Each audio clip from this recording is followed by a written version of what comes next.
बटेंगे तो कटेंगे किसको बोल रहे हैं? हम चैलेंज कर रहे हैं, बोलो तुम किसको बोल रहे हैं? एक है तो सेफ है, व्हाट्स योर टेक? अनेक हैं तो अखंड है। ये आरएसएस की सोच है पुरानी, गोलवालकर से लेकर। अब बोलो बुलडोजर की बात करो, हिम्मत है तो योगी। कल के जजमेंट के बाद तो उनको तो शर्म से डूबना चाहिए। अब मैं बोल रहा हूँ 12:36 हुए हैं। ओ होश ने कह दिया 12:36, ये क्या बात है? एक होता है, आपने बोला 12:36, एक आपने कहा 15 मिनट बाकी है और फिर पब्लिक चेयर कर रही है। देखिए, मैंने कहा कि अभी 15 मिनट बाकी है और मीडिया को कहा कि 9:45 और घड़ी देखो। चील उड़ी तो बोलेंगे भैंस उड़ी। ये कैसी बात है? बोलिए आप। निकाह होना चाहिए। निकाह के बाद औलाद जब पैदा होगी, अब्दुल्ला होगा या फातिमा होगा, जब डिसाइड करेंगे नाम रखना, तो 20 तारीख को निकाह होगा। 23 को क्या नतीजा आएगा जब देखेंगे। मीडिया का लास्ट सवाल नहीं, मेरा लास्ट सवाल है अभी। मेरा लास्ट सवाल। नमस्ते, अभिनव पांडे नाम है मेरा और ललन टॉप की टीम चुनाव यात्रा पर है।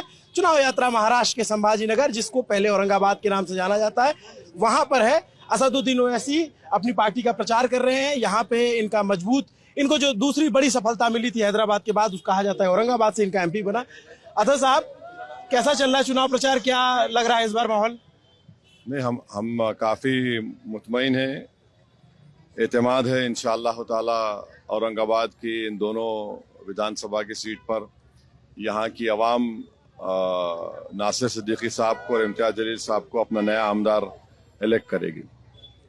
वैसे साहब, एक चीज जानना चाहती है पब्लिक कि पिछली बार आपके कैंडिडेट ज्यादा थे। महाराष्ट्र के इलेक्शन में 44 सीटों पे आप लड़ रहे थे, इस बार आप सिर्फ 16 सीटों पे ही कैंडिडेट दिए। अब ऐसा है ना कि ज्यादा लड़े तो क्यों लड़े, कम लड़े तो क्यों कम लड़े, तो अब इसका तो कोई जवाब नहीं है। पार्टी अपनी स्ट्रेटजी के लिहाज से, अपने फीडबैक के लिहाज से डिसीजन लेती है। तो मीडिया को और हमारे जो अपोनेंट्स हैं उनको बड़ा तजस्सुस रहता है, क्यूरियोसिटी रहती है। भाई, हमारी पार्टी का फैसला है, हम हरियाणा नहीं लड़े, समझे ना? तो ऐसा है। अब की बार आप जो है कम सीटों पे चुनाव लड़ रहे हैं, लेकिन आप ये एक बात मुझे बताइए साहब कि बी पार्टी वाला तमगा पीछा छोड़ रहा है कि अभी भी वो सवाल? नहीं, हम तो अला ऐलान कह रहे हैं कि हमने कमला हैरिस को हराया और ट्रंप को जिता दिया। हम ही किए, कोई नहीं कर सकता। हम यहाँ बैठकर औरंगाबाद से ट्रंप को जिता दिए, कमला हैरिस जीत गई। अब ये क्या है? हमें एक राजनीतिक पार्टी है, हमारा काम इलेक्शन लड़ना है। जीत हार होते रहेंगी, हम जीते भी हैं और जीतेंगे यहाँ पे अभी इंशाल्लाह महाराष्ट्र में, औरंगाबाद में। तो ये तो फ्रस्ट्रेटेड लोगों की तरफ से झूठा इल्जाम लगता है। आपके एक मित्र हैं जिनसे आपकी मित्रता कम है, अखिलेश यादव जी, उन्होंने भी अपना कैंडिडेट यहाँ पे दिया। आमतौर पे उनके गठबंधन है और यहाँ पे फ्रेंडली फाइट लड़ रहे हैं। तो ये क्या यूपी का यहाँ पे निकल रहा है क्या? एक बात बताइए, महायुति का कैंडिडेट अलग है, अगाड़ी के कैंडिडेट अलग है, और ये समाजवादी अगाड़ी में है। ये समझ में नहीं आ रहा कि कांग्रेस भी हमारे खिलाफ लड़ रही है, ये अखिलेश भी यहाँ पर लड़ रहे हैं। ये कौन सा इनका अगाड़ी है? फिर मालेगांव में भी इनका कैंडिडेट है, एसपी का भी कैंडिडेट है, जहाँ पर हमारे एमएलए हैं। धूलिया में फारूक शाह एमएलए हैं, वहाँ पर भी उनका अगाड़ी कैंडिडेट है और एसपी का कैंडिडेट है। इससे साफ ये जाहिर हो रहा है कि ये नहीं चाहते कि यहाँ से औरंगाबाद की इन दोनों विधानसभा से, मालेगांव और धूलिया से और भिवंडी वेस्ट से एमआईएम पार्टी कामयाब हो जाए। तो ये तो विचारों की फ्रस्ट्रेशन है, कुछ होने वाला नहीं है। बदतरीन तरीके से लोग हारने वाले हैं, देखना है, इनको जमानत भी नहीं बचा पाएंगे इंशाल्लाह। अच्छा, एक बात ये मैं जानना चाहता हूँ कि जो पॉलिटिकल अभी रिमार्क्स आ रहे हैं, और खास करके आपका एक बयान आया और एक देवेंद्र फडणवीस जी का बयान आया, आपने सुना वो बयान उनका, जिसमें उन्होंने कहा कि औरंगजेब की विरासत पे कुत्ता भी पेशाब नहीं करेगा, इस टाइप का बयान दिया और आपने भी जवाब दिया। तो इस पे आप लोग इस तरह की फाइट क्यों है? भाई, कोई मेरा नाम लेके बोलेगा तो मैं कर्जा बाकी रख लूं? आप बताइए, कोई ललन टॉप को अनाप शनाप बक देगा तो आप अपने तरीके से क्लैरिफिकेशन देंगे ना। और चुनाव का माहौल है, एक शख्स जो मुख्यमंत्री रह चुका है, अभी डिप्टी चीफ मिनिस्टर है और होम मंत्री है, और वो हमारा नाम लेता है, तो हम उनको जवाब ये दिए कि हमारा नाम क्यों ले रहे फडणवीस? तुम्हारे दिमाग में वो फितूर जो है कि मैं बड़ा हूं और सब तुम्हारे पैरों के पास है, वो तो नहीं है। बाबा साहब के अम्बेडकर सबको बराबर कर दिया। अगर फडणवीस में दम है तो जरांगे पटेल का नाम लीजिए ना आप। समझे आप, वो नहीं ले रहे हैं। तो हिंदू मुस्लिम करने के लिए, अपनी नाकामियों को छुपाने के लिए, इस मुकद्दस तारीखी शहर में 8 दिन में एक मरतबा पानी आता है। यहाँ पर पूछ लीजिए आप वो सॉल्व नहीं किए। इस शहर के लिए एक टेक्सटाइल पार्क मंजूर हुआ 2023 में, उसको अमरावती लेकर चले गए आप। इस डिवीजन में 2024 के 6 महीने में 421 के करीब किसान खुदकुशी कर लिए। आप उसके बारे में बात नहीं करते, मराठा आरक्षण के बारे में बात नहीं करते, किसके बारे में बात करते? अब्दुल्ली भाई ओवैसी के बारे में बात करते। तो ये उनका ये उसको कम्युनल करना, हिंदू मुस्लिम करने की कोशिश कर रहे हैं। वो तो आप पे भी आरोप लगाते हैं कि आप हिंदू मुस्लिम करते हो, क्योंकि आप अपने कैंडिडेट सिर्फ मुस्लिम सीटों पे देते हो जहां पे मुस्लिम बाहुल्य है। एक बात सुनिए, जो लोग आईने में चेहरा अपना देखेंगे ना, तो बहुत दागदार नजर आएगा चेहरा बीजेपी वालों को। आप तो एक मुसलमान टिकट नहीं देते, आपको एक मुसलमान एमपी नहीं है, और आप तमाम ने मिलकर, तमाम कम्युनल सो कॉल्ड सेक्युलर मिलकर इम्तियाज जलील को आपने हरा दिया इस पार्लियामेंट की सीट से। अपना गिरेबान झांक कर भी तो देखो। आपने तमाम कमियां गिनाई कि इस लोकसभा में या इस क्षेत्र में काम नहीं। आपके भी तो एमपी थे, उन्होंने क्या किया फिर? जितनी उनको एमपी लैट फंड थे, आप चेक कर लीजिए, आपके पास तो फैक्ट सिस्टम है। इम्तियाज साहब ने अपना पूरा पैसा इस्तेमाल किया भाई। 5 साल में जितना उनका एमपी लैट फंड था उन्होंने पूरा इस्तेमाल किया, और इस शहर में, औरंगाबाद के शहर में इस्तेमाल किया, ग्रामीण के विधानसभा में इस्तेमाल, बराबर इस्तेमाल किया। मगर सवाल ये, जो लोग सत्ता में है, आप अस्पताल में वैकेंसी के लिए इम्तियाज जलील को कोर्ट को जाना पड़ा, पीएमएवाई के घरों के लिए इम्तियाज जलील लड़ना पड़ा। ये कर रहे हैं। ये इम्तियाज जलील साहब आ गए, आपके कैंडिडेट। नमस्ते, आपसे भी बात करेंगे इत्मीनान से। बात खत्म करिए, बस 2 मैं रिमार्क आपसे और लेना चाहता हूँ। एक बयान प्रधानमंत्री की तरफ से आया, एक है तो सेफ है, व्हाट्स योर टेक? अनेक है तो अखंड है।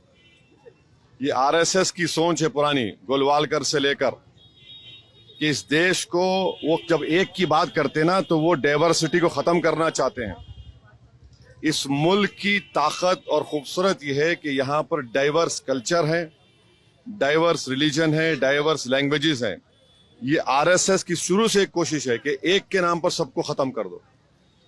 अनेक है तो अखंड है, संविधान है तो सम्मान है, अंबेडकर की सोच जिंदा है तो गोडसे मुर्दा है। और ये एक किसको बोल रहे हैं? बताइए हमको, प्रधानमंत्री बताए देश को, एक किसको बोल रहे हैं?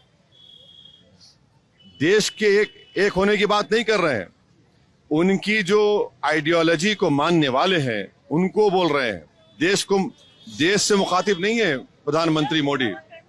इसलिए नहीं है क्योंकि पार्लियामेंट के इलेक्शन में उन्होंने कहा था मुस्लिम खवातीन ज्यादा बच्चे पैदा करते महिलाएं, हिंदू बहनों गलों से मंगलसूत्र निकालकर मुसलमान खवातीन को दिया जाएगा, महिलाओं को दिया जाएगा, भैंस छीन कर दिया जाएगा। अब ये उन्होंने कहा था जिनके ज्यादा बच्चे। ना नहीं, अब आप इस क्लैरिफिकेशन मत दीजिए। मैं उनका कोट कर रहा हूं। मैं क्यों क्लैरिफिकेशन? उनका कोट ये था कि मुस्लिम महिलाएं ज्यादा बच्चे पैदा करती हैं। कहां पैदा करती हैं? टीएफआर रेट तो सबका गिरा, ज्यादा मुसलमानों को गिरा है। अब अमित शाह बोल रहे कि वक्फ की जमीन को वक्फ जमीन सब वक्फ करके छीन लेंगे। तो ये इनका हमेशा का झूठा प्रोपेगेंडा है, और मैसेज ये देना चाहते हैं कि देखो मुसलमान है से डरो। ये मैसेज है उनका। एक बयान योगी आदित्यनाथ का भी आया, बटेंगे तो कटेंगे। हाँ, इस पर आपका क्या कहना? अब योगी बोले बुलडोजर के ऊपर। कल सुप्रीम कोर्ट का जजमेंट आ गया, गाइडलाइंस फ्रेम कर दिए गए, आर्टिकल 142 के तहत सुप्रीम कोर्ट का जजमेंट लॉ बन चुका है। अब कौन सा ऑफिसर इनके अनकॉन्स्टिट्यूशनल ऑर्डर को फॉलो करेगा? प्रधानमंत्री ने भी बुलडोजर को सेलिब्रेट किया था। इसी महाराष्ट्र में मुंबई के करीब कौन सी जगह है जहां फसाद हुआ था, जो बुलडोजर तोड़ दिए? नहीं, एक जगह है, हाँ, मीरा रोड में आपने बुलडोजर तोड़ दिए। अब चलाओ, अब बोलो बुलडोजर की बात करो, हिम्मत है तो योगी। कल के जजमेंट के बाद तो उनको तो शर्म से डूबना चाहिए कि आपने इलाहाबाद में पत्नी के नाम पे घर है, हस्बैंड को देकर तोड़ दिया आपने, कितनों के घर तोड़ दिया आपने। तो ये जो आया है ना कल का सुप्रीम कोर्ट का जजमेंट, वो बता देगा, वो इनको आईना दिखा दिया है, और उसको कहा अनकॉन्स्टिट्यूशनल है। सुप्रीम कोर्ट का और एक वर्ड क्या है? The use of bulldozer shows the state of affairs in that state. इससे बढ़ के क्या होना चाहिए उनको? बताइए आप। अच्छा, ये बटेंगे तो कटेंगे, किसको बोल रहे हैं? हम चैलेंज कर रहे हैं, बोलो तुम किसको बोल रहे हैं? तुम देश को बोल रहे हैं? तो फिर चीन में 4 साल से चीन PLA आर्मी बैठी हुई है, वहां पर बात ही नहीं करते, वहां पर सांप सूंघ जाता आपको। 4 साल के बाद आप बोलते हैं कि हम पेट्रोलिंग करेंगे। भाई डेमचौक, डेमसॉक, पोंगसोंगसू लेक में बफर जोन आपने क्यों क्रिएट किया? वहां पर हम पेट्रोलिंग नहीं कर पा रहे बफर जोन में। आपने चीन को, मसला लद्दाख का था, आपने अरुणाचल यांगसी में उनको पेट्रोलिंग राइट्स दे दिए, जबकि पार्लियामेंट में खड़े होकर राजनाथ सिंह ने कहा था यांगसी के बारे में, अरुणाचल के, चीन यूनिलैटरली तरीके से बॉर्डर चेंज कर रहा है। ये वहां पर नहीं बोलेंगे बटेंगे कटेंगे, सिर्फ जिसको अंग्रेजी में होता है डॉग विजिल पॉलिटिक्स है ये। मैं ये एक चीज जानना चाहता हूँ कि ये अगर आपको लगता है, मैं आखिरी सवाल है, एक तो मैं आपके जो छोटे भाई हैं उन्होंने सोलापुर की रैली की और उसमें उन्होंने मैं गया नहीं, उनका एक मैं भाषण देख रहा हूँ, नहीं गए थे, मैं गया था, कल गया था वहां पे मैं उनका एक महाराष्ट्र का एक स्पीच देख रहा जिसमें उन्होंने बड़े तंजिया अंदाज में कहा कि 15 मिनट अभी बाकी है। देखिए, एक बात सुनिए, मैंने भी कल कहा 10 बजे खत्म करना पड़ता है। अगर मैं बोलूं कि भाई 1 बजे खत्म करना है, 12:45 है, 15 मिनट बाकी है, ये क्या है? आप लोगों को इतना फोबिया क्यों है? मैंने हमें नहीं फोबिया है, आपको नहीं है, आपकी जो बड़ा कबीला है उनको फोबिया है। अरे 15 में क्या है? मैंने भी कहा कल शोलापुर में, अभी क्या है बताइए आप? तो गलत है ना? ये ट्वीट करते हैं। नहीं, घड़ी देखकर वक्त बोलना भी गलत है क्या? बोलिए। अब मैं बोल रहा हूँ 12:36 हुए हैं, ओ उसने कह दिया 12:36, ये क्या बात? नहीं, एक होता है आपने बोला 12:36, एक आपने कहा 15 मिनट बाकी है और फिर पब्लिक चेयर कर रही है। देखिए, मैंने कहा कि अभी 15 मिनट बाकी है और मीडिया को कहा कि 9:45 हुए, घड़ी देखो, घड़ी देखो आप। अरे हर चीज को आप लोग, अबे चील उड़ी तो बोलेंगे भैंस उड़ी, ये कैसी बात है? बोलिए आप, तो गलत है ना? नहीं तो गलत है ना? नहीं, ऐसा तो गलत है ना, ये तो गलत है ना, ये तो ज्यादती है ये तो। अच्छा, लास्ट सवाल, लास्ट आप इंडिया का लास्ट सवाल नहीं, मेरा लास्ट सवाल है अभी खत्म। मेरा लास्ट सवाल, आप अपनी भूमिका महाराष्ट्र चुनाव के नतीजों के बाद कहाँ देखते हैं? आप अघाड़ी के साथ जाएंगे, आप युति को समर्थन करेंगे, या अगर आप किंग में... सवाल पुराना है। देखिए, पहले निकाह होना चाहिए, निकाह के बाद औलाद जब पैदा होगी, अब्दुल्ला होगा या फातिमा होगा, जब डिसाइड करेंगे नाम रखना, तो 20 तारीख को निकाह होगा। 23 को क्या नतीजा आएगा जब देखेंगे। मगर आप हमारा रिकॉर्ड सुनिए, मैं इम्तियाज जलील MP थे 19 से 24 तक, बल्कि 2014 से 24 तक जो कोई बिल बीजेपी लाई, हम चैलेंज कर रहे, हमने अपोज किया उसको। ट्रिपल तलाक को 3 बार लाया गया, अपोज किया। CAA के बिल को मैंने फाड़ दिया, वक्फ बिल को मैंने अपोज किया, UAPA के बिल को इंट्रोडक्शन पे अपोज किया, पासिंग के वक्त मैंने डिवीजन का मुतालबा करके अपोज किया। BNSS को मैं वाहिद MP था, इम्तियाज साहब थे, हम 25 मिनट का भाषण है, मैंने अपोज किया। और आप देखिए, कल हम चोलापुर में भाषण दे रहे हैं, BNSS के 160 नोटिस हमको दे रहे हैं। 3 दिन पहले शोलापुर प्रधानमंत्री उनको नहीं दे रहे हैं, हमको दे रहे हैं। क्यों दे रहे हैं हमको? आप सबको दीजिए ना। और ये बगैर रिटर्निंग ऑफिसर के परमिशन के पुलिस दे रही है हमको। क्या बताता है ये? हम आपको बता रहे हैं कि बहुत बड़ा मुद्दा इस चुनाव में महंगाई है। महाराष्ट्र में 7% इन्फ्लेशन है, देश में 6.7 है। मिठा तेल कीमती, प्याज कीमती, मसूर की दाल कीमती, आलू की कीमती आसमानों को छू रही हैं। और फिर आप गैस का सिलेंडर 104 रुपये पेट्रोल, 75-80 रुपये डीजल। अब आप बड़े लाडली को मैंने 1500 दिया। अरे भाई, तू 1500 दे के 1900 छीन ले रहा जनता के हाथ से, समझे आप? फार्मर सुसाइड 2023 में 2500 फार्मर सुसाइड हुए, उस पर बात ही नहीं कर रहे हैं। रूरल डिस्ट्रिक्ट, आप किसी ग्रामीण इलाके में जाइए, मराठवाड़ा में आप आए हैं, वहां पर जाइए, आप पूछिए कि लड़कों को बुलाइए, तुम्हारी शादी क्यों नहीं हो रही? हाँ पूछिए, लड़कों की शादी नहीं हो रही है क्यों? क्योंकि उनको रिजर्वेशन चाहिए, उनको कोई गवर्नमेंट एम्प्लॉय चाहिए। ये है असल मुद्दा। तो फडणवीस प्रधानमंत्री योगी आके उसको कैसा चेंज करेंगे? ओवैसी का नाम लो। अरे भाई, ओवैसी जानता है कैसा तुम्हारा टैकल करना तुमको। हम वो होने नहीं दे रहे दूरी के राजनीति। यहां जिस जगह पर हम खड़े हैं वहां पर ये मुद्दे हैं। मराठा रिजर्वेशन एक बहुत बड़ा मुद्दा है और हमारे विधायक जब जीत कर जाएंगे, हम बराबर विधानसभा में लड़ेंगे मराठा रिजर्वेशन के लिए। Thank you. ये असदुद्दीन ओवैसी साहब जो यहाँ पे औरंगाबाद में रोड शो या पदयात्रा कर रहे हैं, इन्होंने समय दिया, अपनी बातें रखी, वादे दावे तमाम चीजें कहे और जो कम्युनल पॉलिटिक्स को लेकर के बात होती है उस पर भी बात की। आपका इस पे क्या सोचना है, क्या कहना है, कमेंट करके जरूर बताइए। और इनके जो बयान हैं, जो जिस तरीके की राजनीति है उस पर आप क्या सोचते हैं, कमेंट करके जरूर बताइए। नमस्ते, मेरा नाम अभिनव पांडे, मेरे साथ कैमरे के पीछे मेरे साथ ही मस्त मौला मोहन है जो आपके लिए वीडियो शूट कर रहे थे। देखते रहिए दी ललन टॉप। शुक्रिया।